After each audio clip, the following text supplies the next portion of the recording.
como es Dino Panichelli, Javier Martínez y Santiago Chal. También decir que este es un programa y una idea a través de la coordinación de Santiago Alipuyuda, asesor general de nuestra agrupación. Así que bueno, para todos ellos el agradecimiento por estar armando este ciclo de charlas digitales, ¿no? También quiero hacer un fuerte saludo para los compañeros y compañeras que están del otro lado sosteniendo y haciendo las ollas populares, en las cuales nuestra agrupación está dando una mano, como son Isidora, Curly, Pablo, Paola, no me quiero olvidar de nadie, pero bueno, hay un montón de compañeras, María, El Mellizo, Emanuel, Ivani, Sandra, un montón de compañeras y compañeras que están verdaderamente poniendo el hombro a los barrios para dar una mano a los más necesitados y necesitadas. El programa nuestro lo pueden ver a través de Facebook Live, en vivo, por streaming, y también pueden entrar al canal de YouTube para poder verlos después. Van a estar grabados los programas y van a poder ver todas las siglas, todas las distintas charlas que hemos tenido en este, como yo dije hoy, el 8º programa que tenemos. Hoy tenemos nada más y nada menos que del otro lado a Raúl Zaffaroni, que bueno, ¿cómo presentarlo, no? La verdad que podríamos estar casi todo el programa presentándolo, pero bueno, básicamente él es abogado, escribano, criminólogo, profesor ecuménico de la UBA, juez de distintas instancias, fue juez de la Suprema Corte de la Nación y actualmente miembro de la Comisión Interamericana de Derechos Humanos. Así que bueno, saludarte del otro lado, Raúl. Muchísimas, pero muchísimas gracias por estar acá con nosotros en nuestro ciclo. No, muchísimas gracias. No, soy juez de la Corte Interamericana, no de la Comisión. Está bien, tenés razón, perfecto. Bueno, nada, Raúl, agradecerte. Te queríamos también decirte que estuvimos nosotros juntos en La Plata, en el sindicato de Canillitas, haciendo exposiciones. También mandarle un fuerte saludo al secretario general de Canillitas, Carlos Palacios, que ahí nos acobijó en esa casa.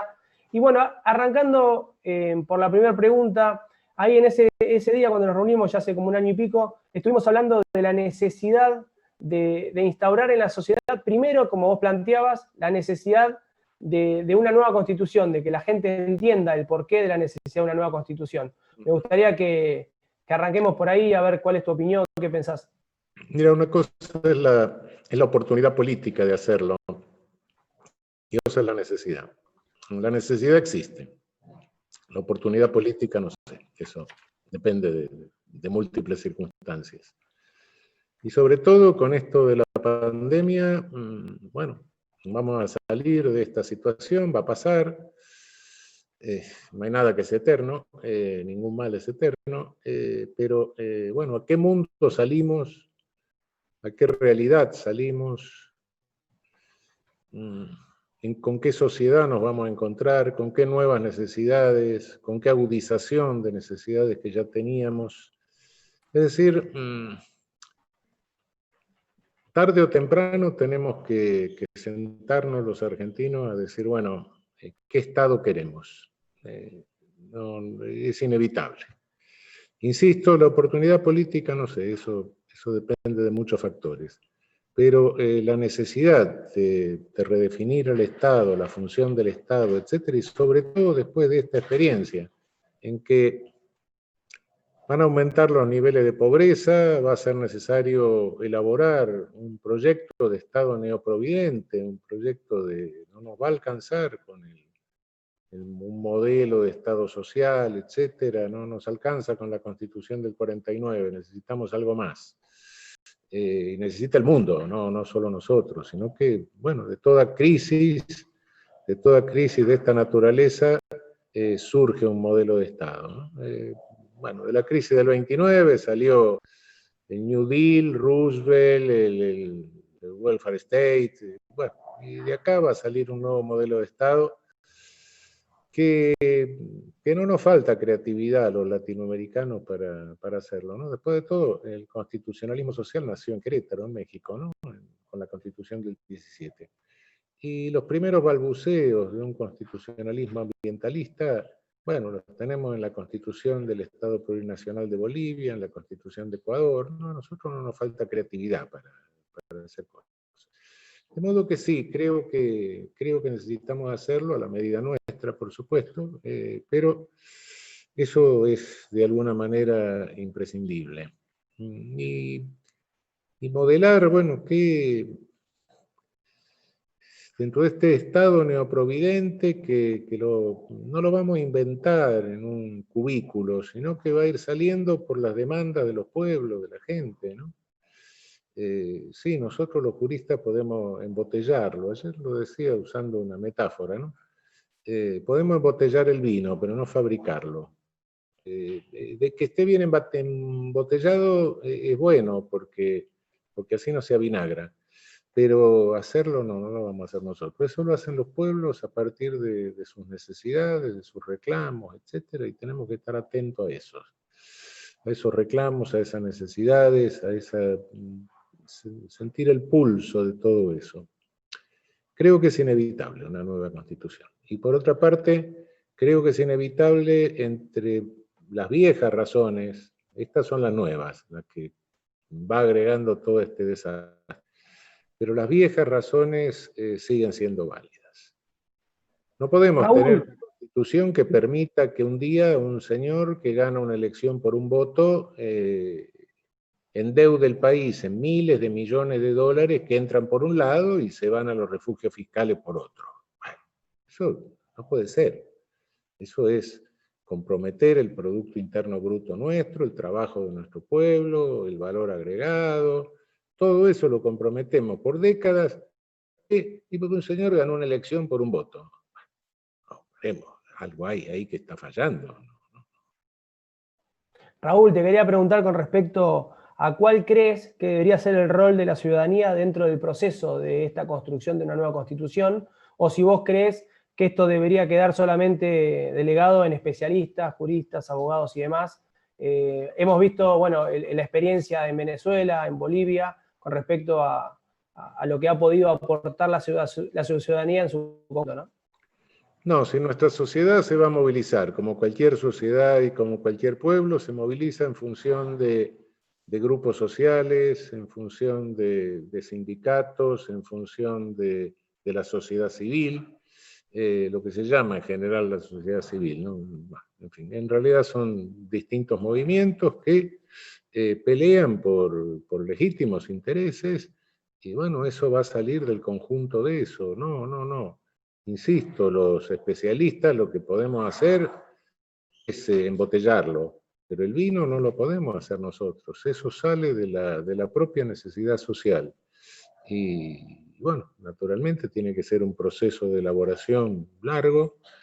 En ese proceso de elaboración tienen que participar todos los sectores de la sociedad civil. Nosotros tenemos una sociedad como cualquiera, hay unas peores todavía que la nuestra, sociedades que están atravesadas por prejuicios de toda clase, etc. Bueno,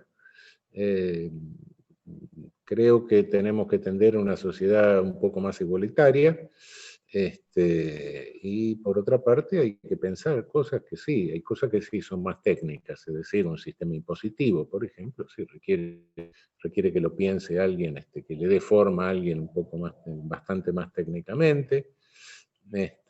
Tenemos que pensar cómo se distribuye la coparticipación federal, tenemos que pensar algunas cosas institucionales, si realmente nuestro Senado es un Senado contramayoritario, o dependerá, o será preferible un sistema menos presidencialista, un sistema más parlamentario. En fin, no sé, esas son cosas que las tenemos que discutir entre todos, no las podemos hacer en un cubículo. ¿Qué opinás, Raúl, con respecto justamente vos hablabas del enorme empréstito que sufrió la República Argentina a través Yo del no último diría un presidente que enorme tuvimos? empréstito, diría una macroadministración fraudulenta. Bueno, Si exacto. yo hago lo mismo, si yo siendo el curador o el tutor de un incapaz o de un menor, hiciera lo mismo que hizo el régimen de los 4 años que tuvimos, lo endeudase de esa manera y me meten preso por administración fraudulenta, inciso séptimo del 173 del Código Penal. Y tienen razón, claro. Si alguien lo hace y lo hace con 40 y pico millones de habitantes de la Argentina, ese es impune. Y eso lo permitió la Constitución. bueno, algo está fallando, compañeras, compañeros, algo no funciona ahí.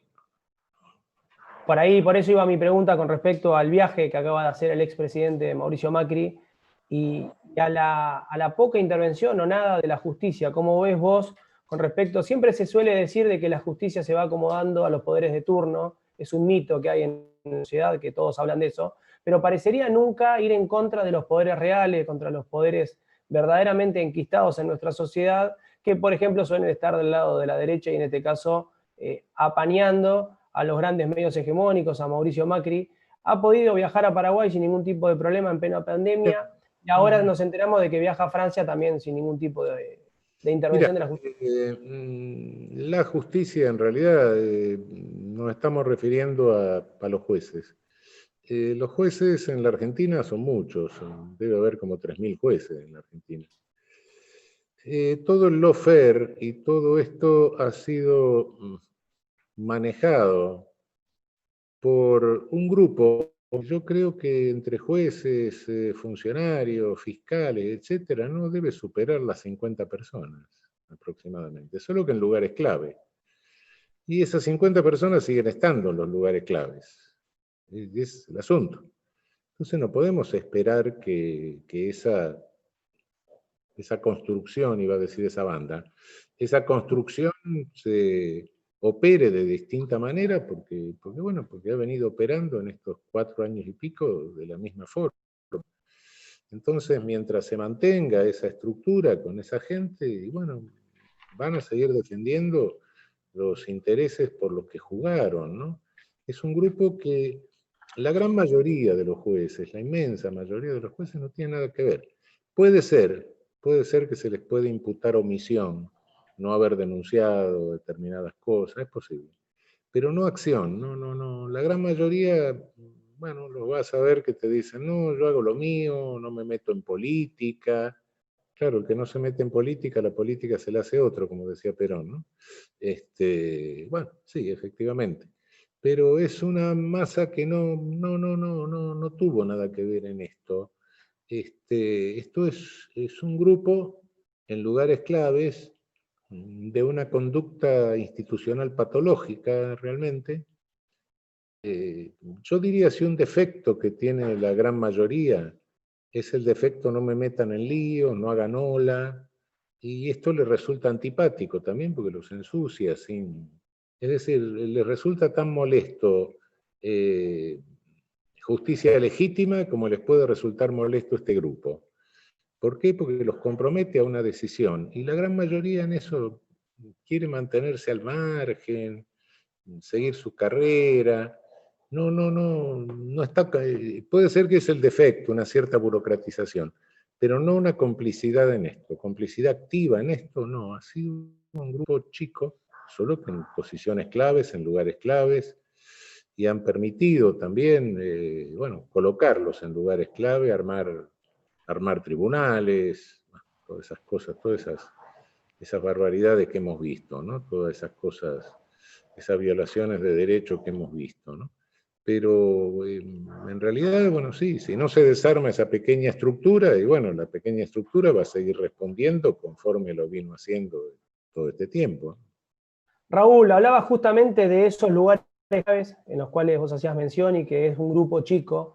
¿Qué opinión te merece el sumario administrativo que nos acabamos de enterar, disciplinario, que le está iniciando el titular interino de la Procuración General de la Nación, Eduardo Casal, a la fiscal Gabriela Boquín por el asunto del correo? Esto es Bueno, nuevo, creo que llama poderosamente la atención que tengamos un procurador interino. Creo que ya tenía que haberse nombrado el procurador, de alguna manera. Obviamente que bueno, todos sabemos cómo jugó el procurador interino a lo largo de todos estos años, y vuelvo a lo mismo, si dejás a esa gente, naturalmente, si no tomás la medida que tenés que tomar, si no nombrás al procurador titular, y bueno, ¿qué vas a esperar? ¿Que actúe de otra manera? No va a actuar de otra manera, nada que hacerle. Es parte de ese constructo que se hizo en estos 4 años y algo. Eso es inevitable, la gente no no es cierto eso de que la justicia se acomoda al poder de turno. Hay algunos que sí, pero otros que se jugaron mucho no se van a acomodar nunca. No. El que está jugado, bueno, está jugado. No le pidas que Raúl, cambie. ¿qué opinas con respecto al control constitucional difuso que existe en la Argentina? ¿Alguna vez te he escuchado yo hablar con respecto a esto? Y si no sería deseable armar un tribunal constitucional específicamente para abordar estas cuestiones. ¿Qué opinión te merece? Bueno, expliquémonos. Estamos hablando de una futura constitución, ¿no? Una eventual constitución. En el mundo hay dos sistemas, o por lo menos tradicionalmente se trató de clasificar los sistemas de control constitucional de dos maneras. Hablamos de control constitucional. Quede claro que nosotros aspiramos a tener un Estado constitucional de derecho, no un Estado legal. Un Estado legal de derecho es aquel que no tiene directamente control constitucional ninguno. La mayoría legislativa hace lo que le da la gana. Los estados europeos hasta la Segunda Guerra Mundial, casi todos eran estados legales de derecho. De ahí que Mussolini pudo hacer lo que quiso, Hitler pudo hacer lo que quiso, bueno, los franceses con el gobierno de Vichy también, sí, claro. Estados Unidos históricamente fue el primer país con un control de constitucionalidad difuso. Cualquier de Estados Unidos puede declarar la inconstitucionalidad de una ley, nosotros copiamos eso. En última instancia decide la Suprema Corte de los Estados Unidos. Pero la Suprema Corte norteamericana, cuando decide que una ley es inconstitucional, tiene un poder que la nuestra, a mi juicio, lo tiene, solo que nunca lo ejerció. O nunca se lo atribuyó, no sé, o nunca se le reconoció. Pero para mí nosotros copiamos la Constitución de Estados Unidos y ese poder lo tiene nuestra Corte. Es lo que se llama el stare decisis, estar a lo decidido. Cuando la Corte norteamericana declara la inconstitucionalidad de una ley, esa jurisprudencia es obligatoria para todos los jueces de los Estados Unidos. Nosotros no. La Corte declara la inconstitucionalidad de una ley, no se aplica al caso solamente, y cada juez sigue decidiendo lo que quiere. Si le parece que es inconstitucional, bien; si le parece que es constitucional, bien. La decisión de la Corte tiene valor moral. Bueno, eso de valor moral es bastante relativo. Y en consecuencia, la ley sigue vigente, cada juez hace lo que quiere, hasta que en el caso habrá que llegar de nuevo a la Corte en cada caso. Esto es una anarquía, es decir, tenemos un control de constitucionalidad que es sumamente débil en este sentido. En Europa, en la posguerra, se siguió un modelo que entre guerras había tenido una vigencia por poco tiempo en Austria, lo había hecho Kelsen, que es el modelo del llamado control centralizado. Se crea un organismo extrapoder, no pertenece ni al Poder Judicial, ni al Legislativo, ni al Ejecutivo, es extrapoder, una Corte Constitucional que por otra parte también ejerce la justicia electoral, registro de partidos políticos, etc. Tienen una arquitectura muy especial, no la nombran en la misma fuente de nombramiento. Un porcentaje lo nombra el Poder Legislativo, otro lo nombra el Ejecutivo, otro lo nombra el Consejo de la Magistratura, etc. Y mandatos por término, mandatos largos, 8 años, 9 años, 10, 12 años, pero por término. Y se van renovando por tercios o cuartos, de modo que nunca se renueva de golpe todo. Estos tribunales constitucionales en Europa han dado bastante buen resultado, realmente, y por debajo de ellos, ya en el Poder Judicial, tienen una cúpula del Poder Judicial que es el Tribunal de Casación, el tribunal que unifica la interpretación de las leyes, unifica jurisprudencia. Bueno, esto rige, bueno, en Italia, en España, en Portugal, en Austria, en Suiza, podría decir también, en Alemania. Es decir, son varios países que tienen esto y el resultado ha sido bastante positivo. de este sistema. Normalmente se contrapuso, es decir, este sistema centralizado y el sistema de control difuso norteamericano. Hoy día se dice, no, cuidado que son compatibles, porque hay una forma de hacerlo compatible. ¿Cuál es? Seguir diciendo que cada juez pueda declarar la inconstitucionalidad de una ley. Bueno, cuando un juez declara la inconstitucionalidad de una ley, se van directamente al Tribunal Constitucional. Listo. Y ahí se resuelve si es o no constitucional. Ahora, el poder del Tribunal Constitucional Europeo, de los tribunales constitucionales europeos, es grande, porque si declara la inconstitucionalidad de una ley, la ley pierde vigencia erga omnes. Es como si la derogaran. A partir de ese momento no, pero a partir de ese momento pierde vigencia. Nuestros tribunales de control difuso y el tribunal, sea la Corte Suprema, la Suprema Corte de Estados Unidos, etcétera, no le hace perder vigencia a la ley. Pero de todas formas, la decisión de inconstitucionalidad de la Corte de Estados Unidos con un control difuso tiene un poder que yo creo que tiene que tener la nuestra y hay que hacérselo valer, que es su jurisprudencia constitucional es obligatoria para todos los jueces. Puede salvar su opinión, etcétera, sí, perfecto, pero tiene que bancarse la jurisprudencia constitucional de la Corte, y nosotros no tenemos eso. Ese es el problema. Entonces, tenemos un control de constitucionalidad débil. Por otra parte, para llegar a la Corte, que podría haber un per saltum, que cada juez declarara la inconstitucionalidad que le parezca y ahí que se fuera a la Corte. No, nosotros no. Nosotros tenemos que seguir todas las instancias. Entonces, cuando llega a la Corte, pasaron 4 años, 5, como la ley de medios, más o menos, y la Corte te lo declara constitucional o inconstitucional. Claro, y después en otro caso tenés que llegar de nuevo a la Corte, aunque ya la Corte haya declarado algo, y tampoco estás seguro de lo que va a resolver la Corte porque puede haber cambiado la integración y tener otro criterio. Entonces, bueno, si esto es seguridad jurídica, si esto es previsibilidad, yo soy el emperador de Japón, ¿eh? Ese es el asunto. Raúl, cambiándote de tema, yo he tenido la posibilidad de leer la teoría del delito y bueno, como estudiante de Derecho he abordado varios textos tuyos y en este caso te quiero utilizar como comunicador. Has tenido programas de televisión, has escrito libros y sé que es una de las mejores cosas que vos haces. ¿Cómo afrontar nosotros desde la militancia esa mirada que se expide que todo el tiempo y que cada un tiempo vuelve a renacer de ese pedido de mano dura con respecto a que ese es el camino, digamos, de bajar el delito, bajar el nivel de reincidencia? Nosotros, desde nuestro lugar, creemos que no está enmarcado en el sentido de condenas anticipadas, de bajar la edad de imputabilidad.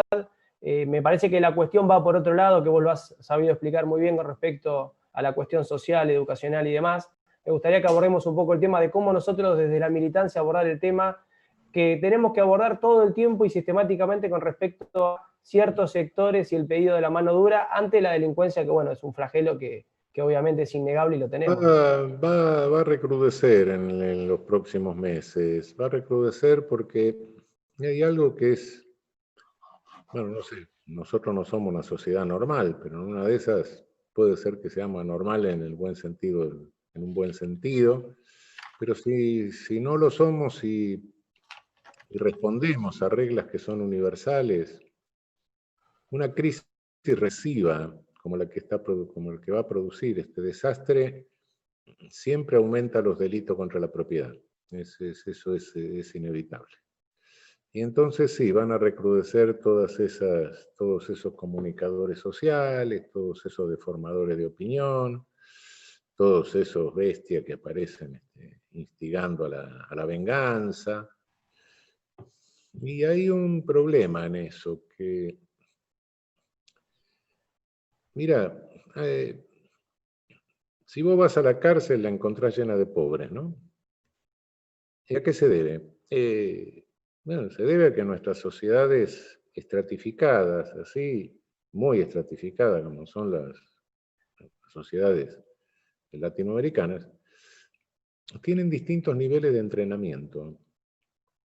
Es decir, en una villa vos no aprendés a hacer una sociedad offshore para evadir impuestos, ¿no?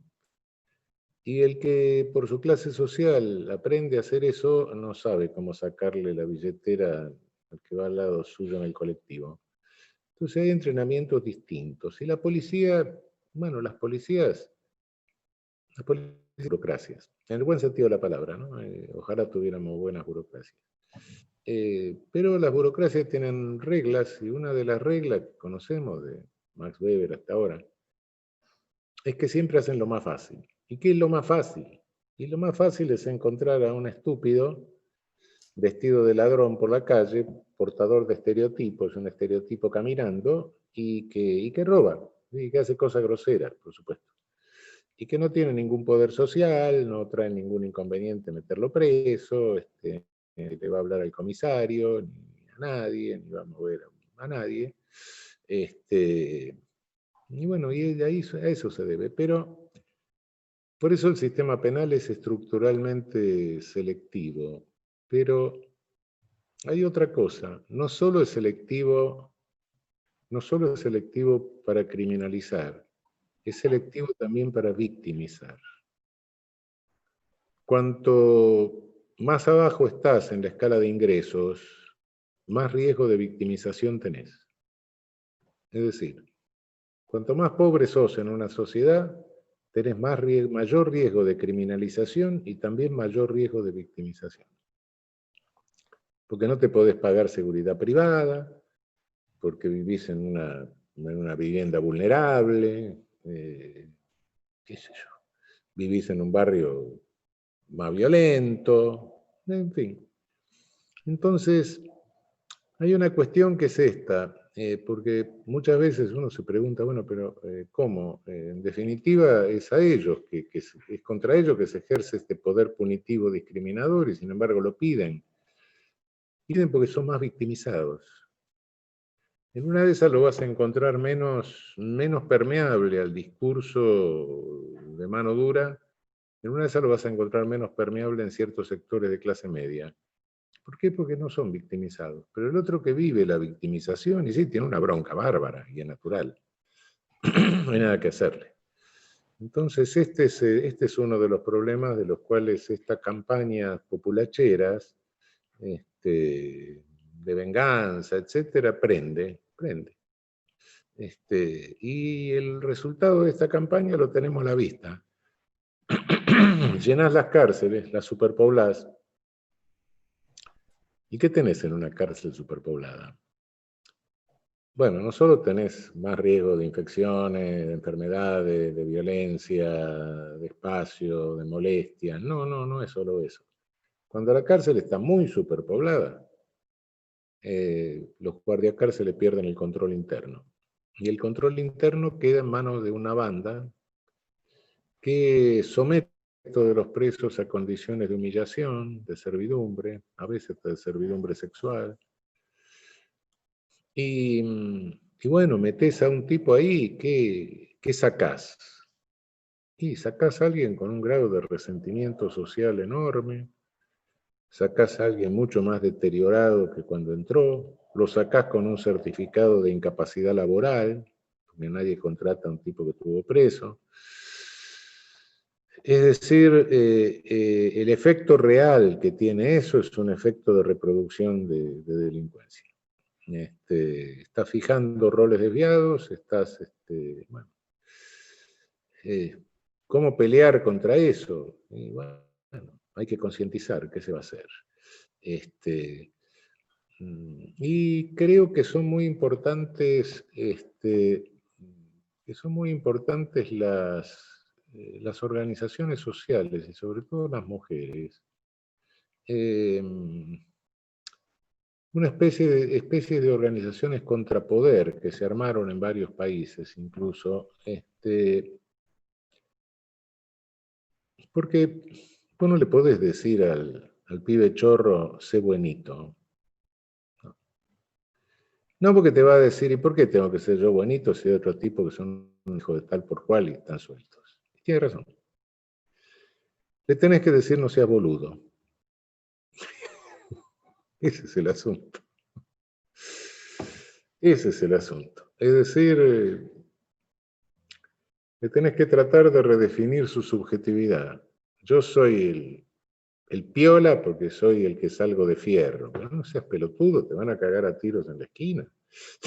Boludo de mierda, vas a terminar en un zanjón. Ese es el asunto. Te están usando. Sí, saberle llegar a esos sectores vulnerables, como vos bien dijiste, que aprendieron eso, mamaron eso, que es parte de su vida cotidiana, Sí. porque como siempre nosotros decimos, ningún nene, ningún bebé nace chorro, y sin embargo No, es algo que se enseña, que se mama de la familia. También sí. nosotros siempre decimos que está mal estigmatizar siempre o pensar que justamente la delincuencia proviene de los sectores más vulnerables, más humildes o de No, las no, villas. no, no, no, no, por No, no, no, supuesto. no estoy No, diciendo, no, no no, estoy diciendo no. porque vos lo digas, No, Raúl, ¿eh? la delincuencia atraviesa todas las capas sociales, solo que bueno, que el poder punitivo se reparte como una epidemia, se reparte y bueno, y la ligan los que son los más vulnerables. ¿Quiénes son los más vulnerables? Y el pelotudo que va por la calle vestido de chorro y con un fierro. Y bueno, lo van a agarrar o lo van a bajar a tiro en la esquina, ¿sí? Eso no cabe duda.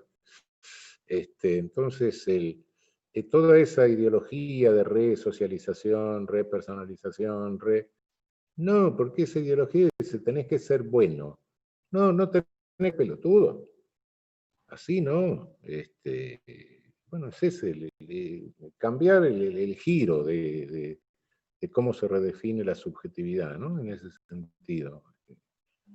Raúl, y preguntándote con respecto a otras cuestiones, ¿cómo crees que deberían ser vos el rol del Estado con respecto a la consolidación y el sistema de los medios públicos? Básicamente lo que es Canal 7, Radio Nacional, Canal Encuentro, que también lo hemos visto desarticulado absolutamente en los últimos años de derecha que tuvimos como gobierno. Bueno, vos tuviste tu canal, tu programa, en un canal en el cual había sido muy buena iniciativa, muy bueno, pero bueno, son cuestiones que cuando la derecha llega al poder empieza a deconstruir y a desarmar para que justamente esas cosas que nosotros consideramos buenas terminen no llegando nunca a la gente que está del otro lado y poder aprender, ¿no? Bueno, creo que habría que reconstruir en la medida de lo posible todo lo que se destruyó, por un lado, pero por otro lado creo que hay un problema con los medios que lo tenemos que resolver de alguna manera, porque de lo contrario nunca vamos a tener sociedad democrática en serio. El monopolio o oligopolio de medios es incompatible con toda sociedad plural, con toda democracia plural. Nosotros la democracia que elegimos, puede haber una democracia popular, qué sé yo. La democracia que elegimos es la democracia plural. Y con una democracia plural el monopolio de medios es incompatible. El monopolio de medios es compatible con un sistema de partido único, qué sé yo, totalitarismos, pero no con un Estado democrático. Yo es la única vez que veo que los monopolios favorecen la libertad. No sé, toda la vida supe que los monopolios son contrarios a la libertad, me parece.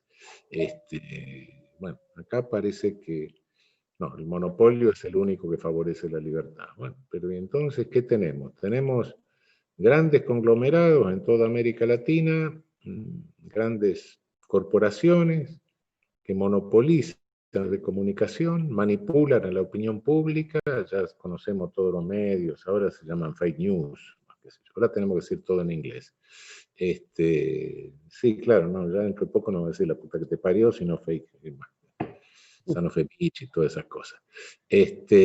No, bueno, pero bueno, sabemos, cumple una función de aparato de publicidad de partido político directamente, y todo lo que hace es publicidad, y bueno, a través de esa publicidad y de esas campañas políticas que hacen, pues son campañas políticas directamente, nos instalan a virreyes como Macri. Entonces, bueno, ojo que nosotros estamos sometidos a un tardo colonialismo, ¿no? Seguimos en la lucha hace 500 años. Bueno, este tardo colonialismo a través de estas corporaciones nos enchufa a los virreyes de esta naturaleza en toda América Latina. Bueno, cuidado, esto no, si nosotros queremos tener democracia, tenemos que tener un pluralismo de medios de comunicación, pluralización de medios de comunicación, no hay otra. ¿Creés, Raúl, que la ley de medios de alguna manera en su momento intentaba paliar un poco esta cuestión? Y Sí, después, claro. ¿qué hacer para poder contradecir esa enorme cantidad de cautelares que existieron y existen desde el Grupo Clarín y demás, que bueno, que fueron receptados por la justicia en su momento y que hicieron o desarticularon la ley de medios, que no la pudieron hacer activa? O sea, recordamos que fue una ley votada por ambas cámaras con Sí, y consenso declarada popular. constitucional por la Corte. Exacto, exacto. Sí, si no pensás en una reestructuración de la justicia y en un control de constitucionalidad que sea un verdadero control de constitucionalidad y no un obstáculo para que funcione una ley constitucional, bueno, te va a seguir pasando lo mismo, hermano. Hay que hacerlo. Sí, sí, sí, sí, es verdad. Pero bueno, es un problema que está afrontando toda Latinoamérica, ¿no? Pasa con la cadena Godín, pasa Claro, en Chile no, por con cadena supuesto, qué sé Mercurio. yo. Es un tema que nos está pasando fundamentalmente en Latinoamérica, ¿no? A todos los gobiernos populares que han sido estigmatizados por los grandes medios de comunicación hegemónicos. Claro, bueno, lo que está sucediendo en Bolivia ahora, por supuesto, sí, sí, sí, sí. Bueno, te quería decir también y avisarte de que nos mandan saludos. Eduardo Barcesate está del otro lado, quien va a ser también un invitado próximo. También te manda Jorge Rashid un saludo, están del otro lado. Tenemos muchísima gente escuchando del otro lado.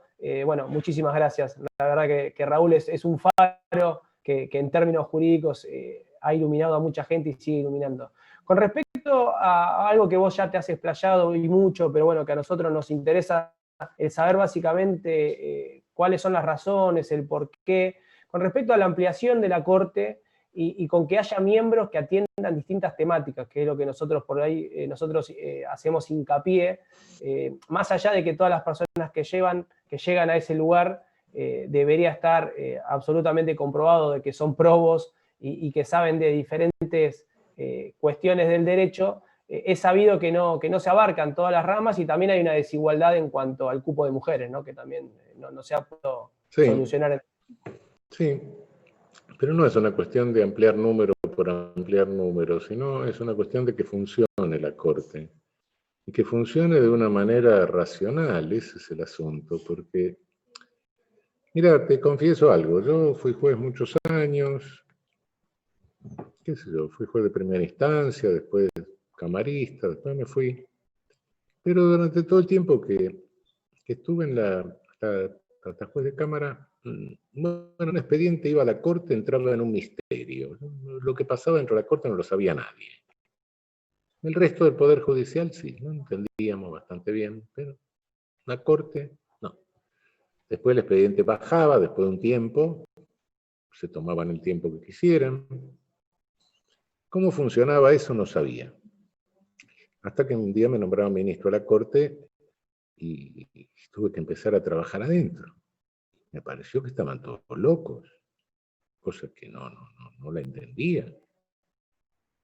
Primero por todo un trato raro que había ahí, de cortesanos, costumbres que en los juzgados y en las cámaras no existían, ¿no? No sé, un día se me ocurrió uno de los primeros días meterme en una secretaría a buscar un expediente, como uno hace en el juzgado, ¿no? Se va a la secretaría, baja el expediente. Todo el mundo se ponía el saco, corría, creían que estaba haciendo una inspección. Bueno, no sé, cosas de esas, ¿no? Pero dejando esos detalles. El primer problema que me encontré tenía que resolver causas de cualquier materia.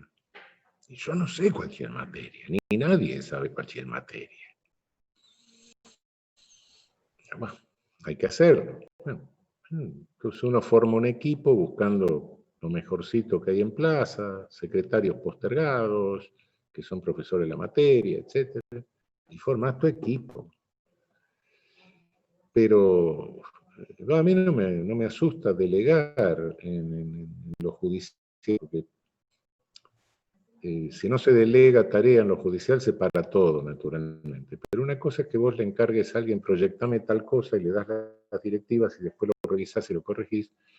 Y otra cosa es que le encargues a alguien algo, no sepas darle qué directiva, y cuando tenés que corregir, no sepas cómo corregir, y lo mires y le preguntes si está seguro de lo que escribió. Ese es el problema. Entonces, y la Corte Suprema nuestra, un rato viene de la Constitución de Estados Unidos, que es, y si lees la Constitución, la función que tiene es controlar la constitucionalidad de las leyes. Es esa la función, básicamente. Desde hace unos 100 años, primero por excepción, excepcionalísima, después menos excepcional, después un poco ya casi normal, y ahora hay la función que tiene. Por sí, ante sí, sin que lo diga la Constitución, es decir, pretorianamente, nuestra Corte asumió la función de erigirse en la última instancia de cualquier materia de todo el país, cuando le da la gana. Y si no, tiene una cosa que se llama el certiorari, o artículo 280, que dice no me interesa. Esta es la realidad. Hoy la Corte debe tener 10, 12.000 firmas por año, más o menos. Una cada 20 minutos, sin dormir, sábado y domingo. Una sentencia cada 20 minutos es un nivel de producción enorme, ¿no? Pero de todas esas 10.000 causas, en la función constitucional de control de leyes debe tener 100 o 150, de las cuales por ahí la mitad son locura de alguien que se le ocurrió que es inconstitucional cualquier cosa. 100 causas, por ejemplo. El resto es esto, de los cuales el 96-97% se rechaza con este sello que te digo, el certiorari, 280 del Código de Procedimientos Civiles.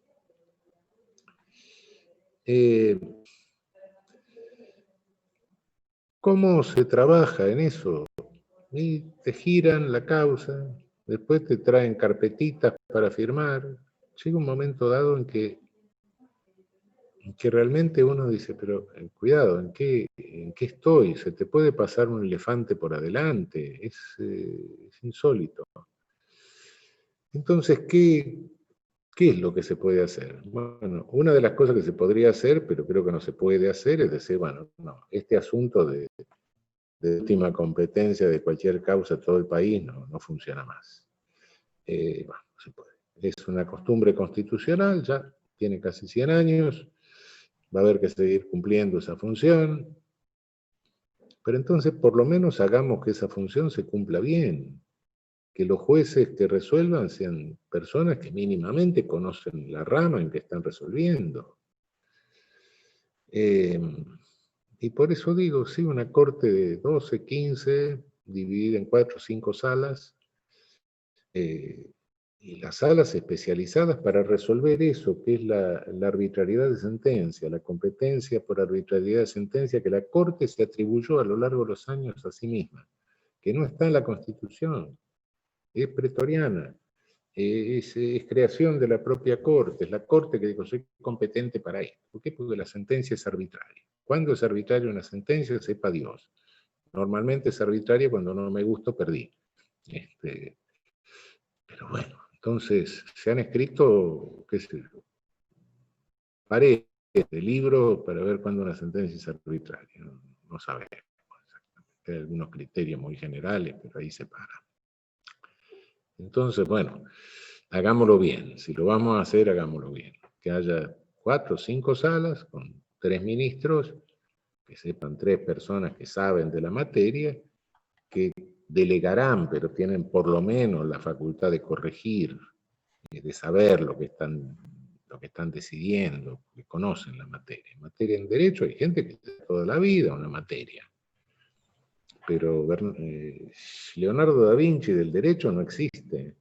No hay nadie que conozca todo el derecho. Es absolutamente imposible. Para declarar la inconstitucionalidad de una ley, bueno, para eso basta saber derecho constitucional y si sabes alguna otra rama del derecho, mejor, pero no es indispensable. ¿Por qué? Porque tampoco podés ir tirando inconstitucionalidades a la marchanta. Es grave. La inconstitucionalidad estás desautorizando a un legislativo. Entonces, bueno, tienen que ser cosas bastante groseras, de modo que sabiendo básicamente derecho constitucional, y si uno tiene alguna otra noción de derecho mejor, con eso basta. Pero para ser la última instancia de cualquier materia de todo el país, para revocar o anular sentencias de los superiores tribunales de provincia, de las cortes de provincia, de las cámaras, de última instancia nacionales, federales, etc. Y mínimamente se supone que el juez que hace eso tiene que conocer la materia en que está decidiendo. Y no confiar en un equipo, porque eso es ser el jefe de oficina de una fábrica de sentencias, pero no sos el que hace la sentencia. Entonces, por eso digo, y creo que sí es cierto lo que me dicen, la Constitución no permite la división en salas porque dice una corte. Sí, dice una corte para resolver lo que la Constitución habilita a la Corte a resolver, lo que le ordena resolver, la constitucionalidad de leyes. Pero de la constitucionalidad, de la cuestión de la sentencia arbitraria, la Constitución no dice nada. Y no puede decir nada porque es una facultad pretoriana, la asumió la Corte, no está en la Constitución. Entonces ahí sí se puede dividir en salas. Y después en las 100 causas o 150 que tengan que votar los 15, no hay problema. No por eso se va a demorar más. Se reúnen los 15, dicen, bueno, ¿quién tiene tal posición? ¿Quién otra? Se nombra un relator por cada una de las posiciones. Si una ley es constitucional o inconstitucional, es casi binaria la cosa. Puede haber una sentencia interpretativa. Bueno, serán 3 relatores como máximo. Bueno, fenómeno, dentro de un mes traigan el voto y lo discutimos y los otros votamos. Y listo, terminó el problema. Y así, bueno, por lo menos sabríamos que quienes están firmando una sentencia conocen la materia que están firmando, saben lo que están firmando. Hoy Excelente, no Raúl. Excelente la explicación. Bueno, era un poco lo que yo quería que pudieras expresar para los que están del otro lado, entendieran por ahí la necesidad que a veces se plantea y el porqué, que no es un capricho, sino que justamente desde el punto de vista jurídico, inclusive también hasta podría abordar una celeridad mejor de la propia Suprema Corte.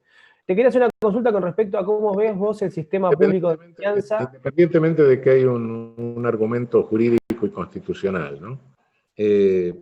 Nuestra Corte Suprema es una de las más chicas del mundo. Creo que hay otra de 5 en Uruguay, pero después todas las Cortes Supremas tienen de 9 para arriba, 12, 15, hay Corte de 21, etc. No, nuestra Corte Suprema es muy chica y lamentablemente desde el punto de vista republicano, bueno, depositar en 3 personas el poder que tiene la Corte, cuidado, que eso es muy peligroso, es una concentración de poder del demonio, ¿no? Ya tenemos un ejecutivo con una concentración de poder considerable.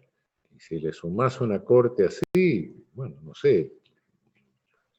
Digo 3 porque 3 hacen mayoría. En consecuencia, qué sé yo, 3 personas te pueden parar obra pública, te pueden desbaratar todo un proyecto, te pueden armar un lío económico tremendo. No sé, es un poder de una enorme concentración de poder, ¿no? Que es mala, no es buena para ninguna república.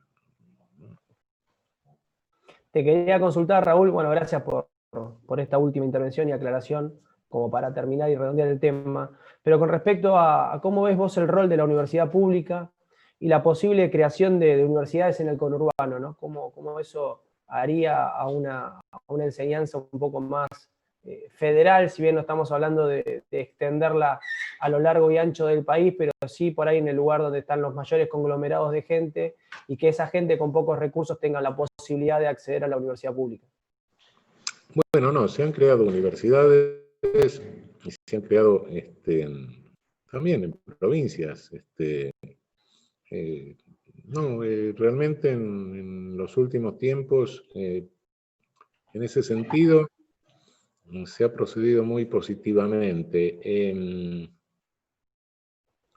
Lo del conurbano es lo que tenemos más a mano, ¿no? Es lo que estamos viendo, porque lo tenemos más cerca a nosotros.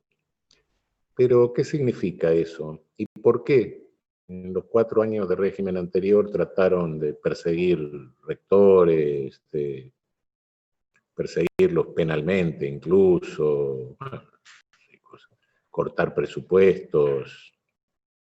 ¿Por qué se habló de demasiadas universidades? ¿Por qué la Sí, o de que gobernadora un de la pobre no puede ir provincia? a la universidad, ¿no? ¿Cómo? O de que un pobre no puede ir a la universidad, o que no iba a Bueno, ir no a la iba universidad. a decir que la gobernadora dijo eso, que un pobre no llega a la Exacto. universidad. Exacto. Hay una cuestión. Las universidades del conurbano, y me refiero a ellas, ¿no? Pero lo mismo podría decir de las que están en provincia, de las nuevas que están en provincia, ¿no? Las universidades del conurbano representan una revolución pacífica, cuyos efectos y cuyos resultados todavía no vemos del todo, pero no van a tardar en surgir.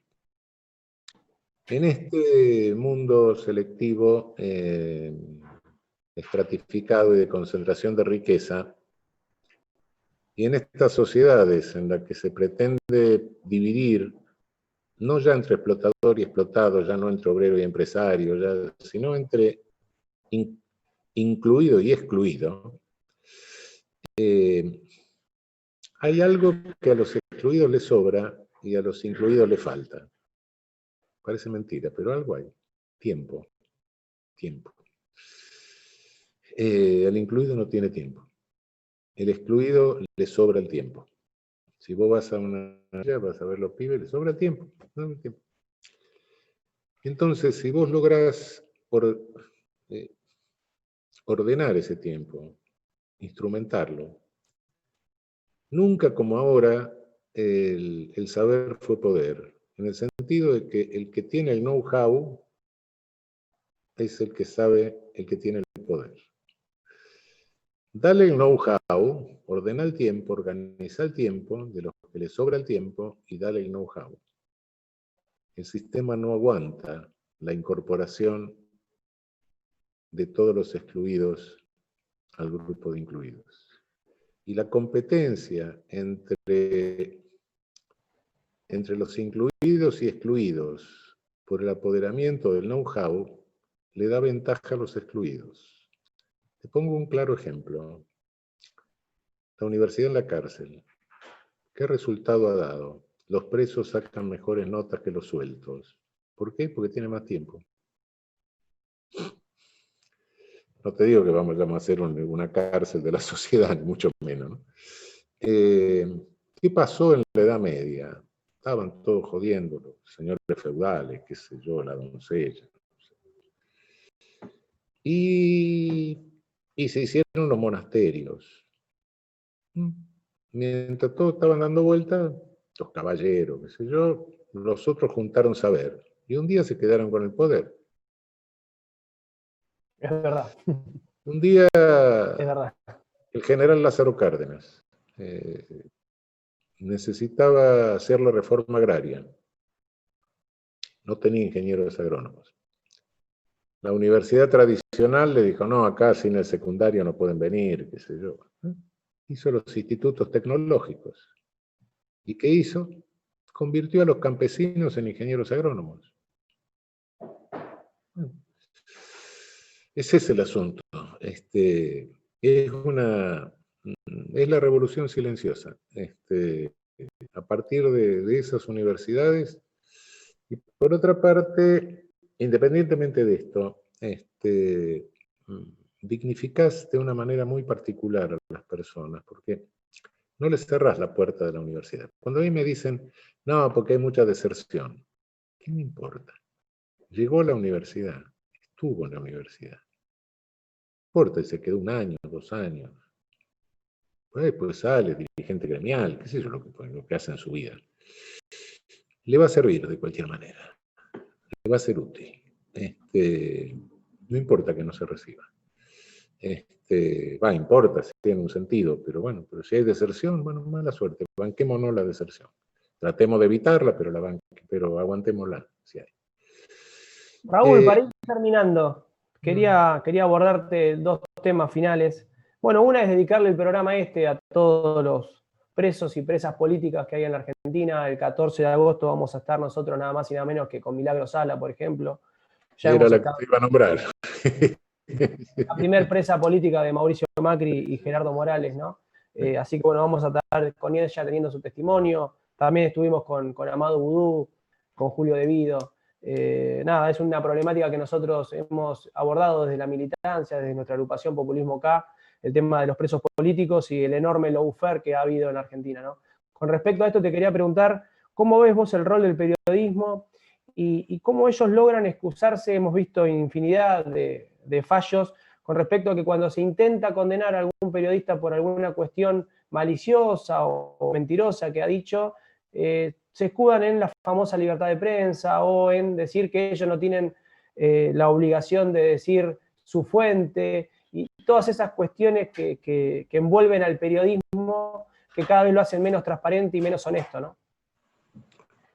Bueno, primero eso es resultado también de los mismos jueces que forman esa minoría de que hablamos al comienzo, ¿no? No van a condenar a sus propios aliados. Y todos sabemos que el lawfare se llama ahora, qué sé yo. De nuevo, todo hay que decirlo en inglés. En realidad, no es nada nuevo, qué sé yo. A Irigoyen lo metieron en Martín García acusado de corrupción, a Perón, qué sé yo, las cosas que le endilgaron, traidor a la patria, bueno, qué sé yo, la cuenta de Vita en Suiza, no sé cuántas estupideces se han dicho, se han inventado, esto no tiene nada de nuevo, ¿no? La persecución judicial a la oposición, o a los movimientos populares, es histórico. Ahora le llaman lawfare, pero bueno, tiene una tecnología nueva. Pero involucrado en esto, ¿quiénes están?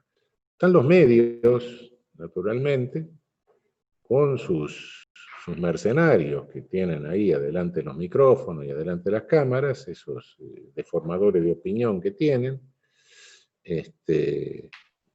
Están espías, algún policía corrupto y un sector de la justicia. Entonces, ¿qué vas a pretender? ¿Que ese sector de la justicia te condene al socio de esa banda criminal? No, no lo va a hacer nunca, obviamente.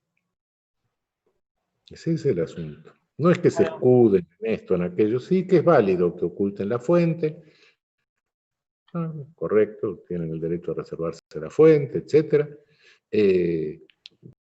Creo que hay un límite, creo que de cualquier manera, pero bueno, no es momento de analizarlo. Me parece que hay un límite y lo que no pueden es revelar ciertas cosas que pongan en peligro la vida de personas. Pero fuera de ese límite, bueno, sí, está bien, porque es una garantía. Pero es una garantía siempre que tengas una pluralidad de medios.